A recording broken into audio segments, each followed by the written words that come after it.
முதல்ல இந்த பாம்னு ஒரு டைட்டில்னோன்னா நான் நினச்சேன் ஏதாவது ஒரு பாம் கலாச்சாரம் சம்மந்தப்பட்டது போல இருக்குது. அப்படின்னா நான் கூட ஹவுஸ்ஃபுல்னு ஒரு படம் பண்ணியிருக்கேன். கோயம்புத்தூர் பாம் பிளாஸ்ட்டை வச்சுக்கிட்டு ஹவுஸ்ஃபுல்னு ஒரு படம் பண்ணி தேசிய விருதெல்லாம் வாங்கியிருக்கேன். அந்த மாதிரியான ஒரு விஷயத்தை எடுத்திருப்பாங்களோ அப்படின்னு சொல்லிட்டு முதல்ல இந்த ட்ரெய்லரை பார்க்குறதுக்கு முன்னாடி இருந்தது. அப்புறம் இந்த மாதிரியான ஒரு டைட்டிலை செலக்ட் பண்ணணும்னா அந்த டைரக்டர் விஷால் வெங்கட் வந்து பெரிய குசும்பனாக இருக்கணும்னு நினைக்கிறேன். வந்துட்டு இவரை பற்றி சொல்லணும்னா அவர் கலாநாயகன், கலையின் நாயகன். ஸோ இவரை மாதிரி கலையை வந்துட்டு அவ்வளோ அழகாக ரசிக்கவே முடியாது. ஒவ்வொரு இன்ச்சாக ரசித்து அவர் சொல்கிற ஒவ்வொரு வார்த்தையிலையும் அழகாக இருக்கும். So I would like to call upon director Parthiban R அவர்கள் to give us a very few words. Thank you sir, because நீங்கள் ரொம்ப பிஸியாக இருக்கீங்கன்னு சொன்னாங்க. அந்த டைமில் எங்களுக்காக வந்தது ரொம்பவே பெருமையாக இருக்குது.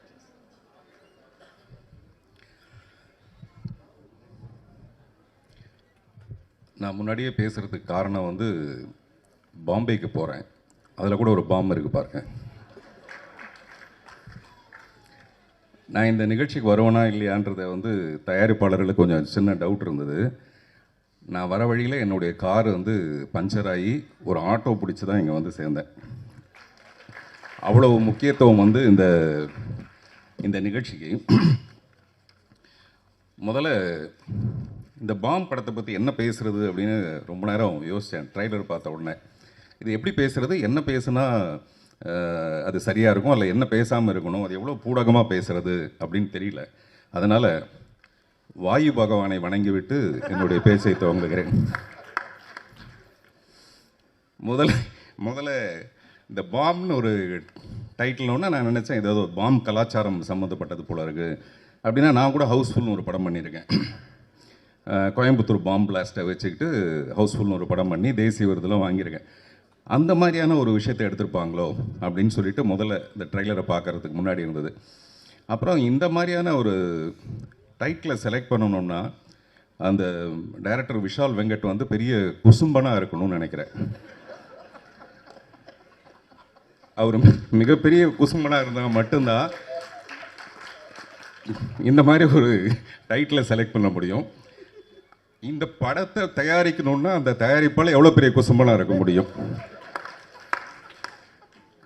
அவர் சுகுமார் பாலகிருஷ்ணன், அவர் எப்பவுமே வேஷ்டி சட்டையில் இருப்பார். அதுக்கு சம்மந்தம் கிடையாது. நான் சொல்கிறேன், அவர் ஏதோ உப்பு சத்தியாகிறதுக்கு போகிற மாதிரியே தான் இருப்பார் எப்போவுமே. நான் அவரை பற்றி அப்புறம் பின்னாடி பேசலாம். இது நிறைய பின்னாடி பேசலான்னே வர வேண்டியதாக இருக்குதுங்க.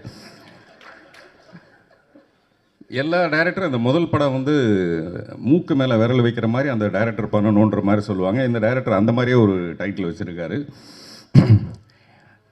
ஆக்சுவலாக நான் ஒரு இங்கிலீஷ் படம் ஹிஸ்ட்ரி ஆஃப் த வேர்ல்டுன்னு ஒரு படம், அந்த படத்தில் கிங் ஆஃப் குசும்பன் ஒருத்தன் இருப்பான். அதை பார்த்தேன் முதல்ல வந்து ஒரு இங்கிலீஷ் படத்தினா குசும்பன் வந்து நான் அதில் தான் பார்த்தேன். அந்த கிங் வந்து எப்போவுமே அப்படி தான் இருப்பார்.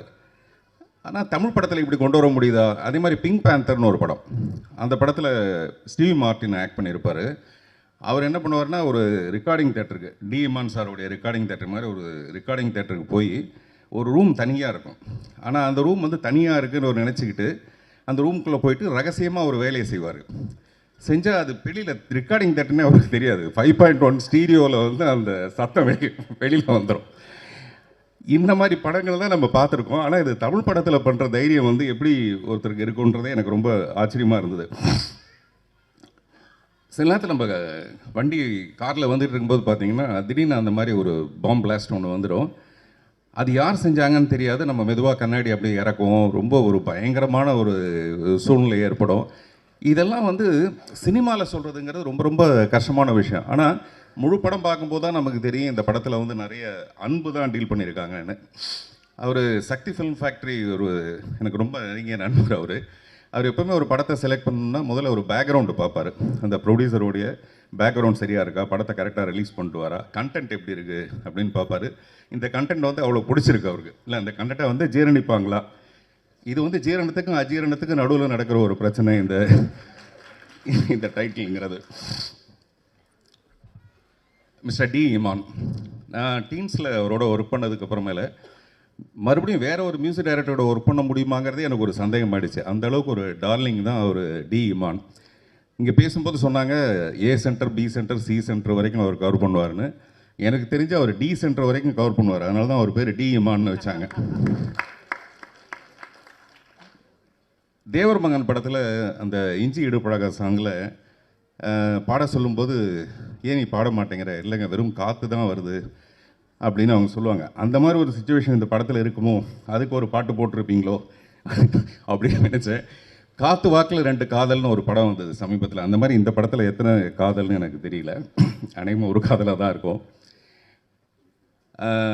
ப்ரொடியூசரை பற்றி சொல்லணுன்னா, அவர் மிஸ்டர் சுகுமார் பாலகிருஷ்ணன் வந்து அவர் தான் ப்ரொடியூசர்னு பேர் போட்டிருக்காரு தவிர அது முழுக்க முழுக்க பொய். இந்த படத்தோட ப்ரொடியூசர் வந்து சதா சுகுமாரன். நான் ஏதோ பேரை தப்பாக சொல்கிறேன்னு நினச்சிக்காதீங்க, கரெக்டாக தான் சொல்லுவேன் நான். ஆமாம், ஏன்னா அவர் மிஸ்டர் சுகுமார் வந்து என்கிட்ட பேசும்போது சதா அவங்க பேரை பற்றி தான் சொல்லிகிட்டு இருப்பார்.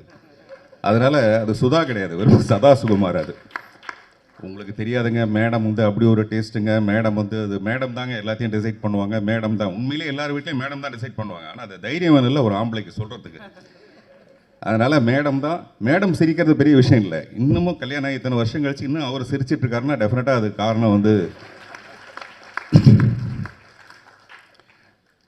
இந்த படத்தில் நடித்த ஒரு மிஸ்டர் காளி வெங்கட், நிறைய பேர் எல்லாருமே வந்து ரொம்ப கஷ்டப்பட்டு ஒரு ஒரு நிலைக்கு வந்திருக்காங்க. அந்த நிலைக்கு காரணமாக ஒரு விஷால் வெங்கட்டுக்கு வந்து பாராட்டுகள். இதில் நிறைய பேருக்கு வந்து முக்கியமான பாத்திரங்கள் கொடுத்ததுக்கு. மிஸ்டர் அர்ஜுன் தாஸ் வந்து எனக்கு தெரிஞ்சு நான் கமல் சாரை ரொம்ப ரசிச்சிருக்கேன். சின்ன வயசுலேருந்தே நான் வந்து சினிமாவுக்கு வரதுக்கான இன்ஸ்பிரேஷன் வந்து கமல் சார் தான். இது நிறைய மேடையில் சொல்லியிருப்பேன். சமீப காலமாக இப்போ வந்திருக்க நடிகர்கள்லேயே என்ன ரொம்ப இன்ஸ்பயர் பண்ணுறது வந்து Arjun Das. Very promising actor. Promising ஆக்டர்னால் அவர் ரொம்ப சிறப்பான ஒரு நிலைக்கு வருவாருன்றது வேறு. இன்னொரு விஷயம் பார்த்தீங்கன்னா, மாப்பிள்ளை மாதிரி வந்திருக்காருல, நிறைய பொண்ணுக்கு அவர் ப்ராமிஸ் பண்ணியிருப்பார். நான் உன்னை கல்யாணம் பண்ணிக்கிறேன், நான் உன்னை கல்யாணம் பண்ணிக்கிறேன், நான் உன்னை கல்யாணம் பண்ணிக்கிறேன், நிறைய பேருக்கு ப்ராமிஸ் பண்ணியிருப்பார். அதனால் அவர் ஒரு ப்ராமிசிங் ஆக்டர்னு சொல்லலாம். சார் சும்மா கூச்சப்படுற மாதிரி நடிக்காதீங்க சார், நமக்கும் தெரியல, அதெல்லாம் கிராஸ் பண்ணி தானே வந்திருக்கோம் நம்மளும். நீங்கள் குட் பை டாக்லி பார்த்தீங்கன்னா எல்லாரும் வந்து அஜித் சாரை ரசிச்சிட்டு இருக்கும்போது நான் நினைக்கிறேன் அஜித் சார் படம் பார்க்கும்போது அர்ஜுன் தாஸை ரசிச்சிருப்பாருன்ட்டு. ஏன்னா அப்படி ஒரு காம்படிஷன், அப்படி ஒரு பியூட்டிஃபுல்லாக பண்ணியிருந்தார் அந்த படத்தில். நான் பொதுவாக கதை எழுதினேன்னா வந்து ஹீரோயினை மட்டும்தான் கவனத்தில் வச்சுக்குவேன். இந்த ஹீரோயினுக்கு இப்படி ஒரு சீன் பண்ணலாமா அப்படின்ட்டு. பட் என்னுடைய கெட்ட நேரம் பாருங்கள், அர்ஜுன் தாஸை வச்சு நான் வந்து ஒரு படம் பண்ணலாமா அப்படின்னு. கெட்ட நேரம் நான் சொல்கிறது சந்தோஷத்தில் சொல்கிறேன். ஹீரோயின் எல்லாம் மறந்துட்டு ஒரு ஹீரோவை சென்டர் பண்ணி அர்ஜுன் தாஸை சென்டர் பண்ணி ஒரு படம் பண்ணலாமா. நான் அர்ஜுன் தாஸ்கிட்ட கூட நேற்று சொன்னேன், அதுக்கான வாய்ப்பு இப்போவே அவர் சொல்கிறாரு ஜூன் வரைக்கும் டேட் இல்லைங்கன்றாரு.